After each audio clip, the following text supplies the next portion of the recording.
Hey, how's it going? Welcome back to my channel. This is Pradeep and you're watching Vlog of Note. It looks like Samsung has really messed the bed when it comes to Galaxy Unpacked 2020, and I think it could be Apple's fault.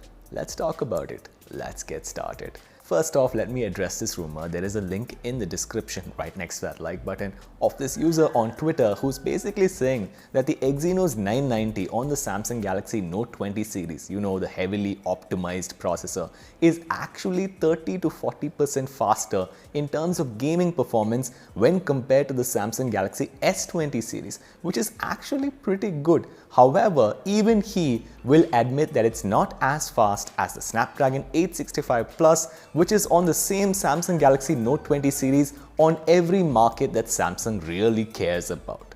Right, that's good to know, guys. Anyway, let's get started with the main video. First of all, let me take you back to 2017 when Apple introduced the iPhone X. You know, the $1,000 phone. At that time, there is a CNN headline which I'm looking at which says, "Don't panic, Apple is about to launch a $1,000 phone." The reason it was $1,000 because it was a complete redesign, the processor was amazing, and Apple had really upped their photography game. This was at a time when the Samsung Galaxy Note 8 was only $800. There are three reasons why I think Apple could charge this much for their smartphones. The first one is obviously the software. Now you can debate Android versus iOS, but one thing you cannot debate is the fact that iOS gets a lot more software updates. The iPhone 6s, the phone that launched in 2015, still will receive iOS 14. Name one Android phone, flagship or otherwise, that was launched in 2015 and which will get Android 11. I don't think you can.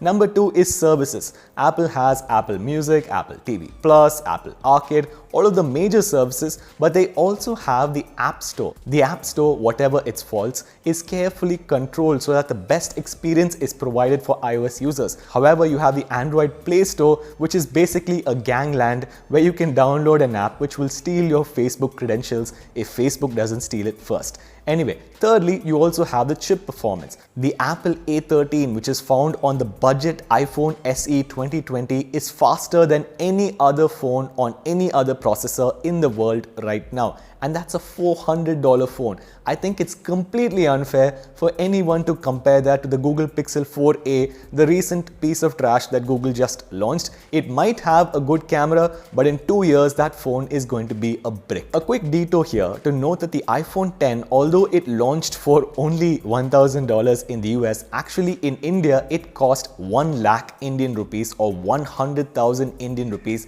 And that's because of three reasons again. One, Apple has horrible exchange rates. They think that $1 is equal to 100 rupees.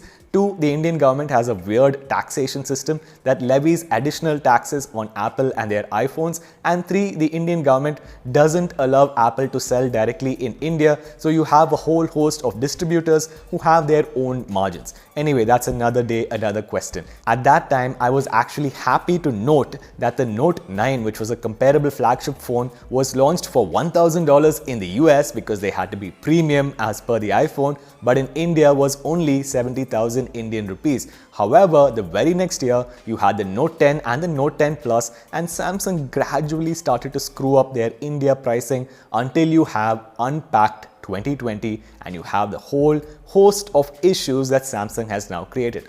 First of all, the Note 20 phone, the regular plain old Note 20, is an absolute disaster. It's $1,000 and I would not wish that phone on my worst enemy. Secondly, the Note 20 Ultra, well, it's too goddamn expensive. It's $1,300 in the US. That's a full $200 more expensive than the iPhone 11 Pro Max. And in India, it becomes the first Samsung phone to gain the dubious distinction of being priced above 1 lakh Indian rupees or 100,000 Indian rupees for a phone which would be a brick in under 3 years. Secondly, you have the Samsung Galaxy Tab S7. Again, I'm talking about the regular Tab S7. It has a TFT display. What Samsung fan would buy a Samsung product without an AMOLED display? Tell me that. And then thirdly, you have the Galaxy Watch 3 and the Z Fold 2, well, both of them are really interesting. I will not deny that. However, they are very overpriced.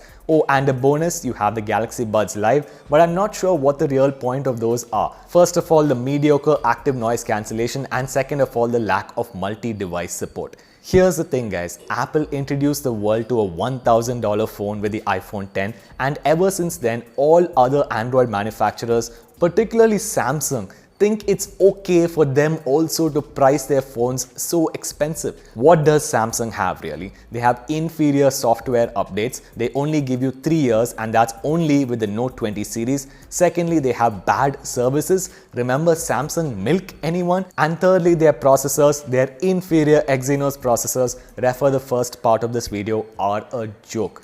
Now it's time for Samsung to start suffering because they've created their own problems. Thank you so much for watching this video. If you enjoyed it, please give it a thumbs up. If you have any comments, please drop them in the comment section down below. As always, please go over to YouTube and subscribe to the Vlog of Note channel. Ring that notification bell so that you never miss a video, and I will see you guys in the next episode.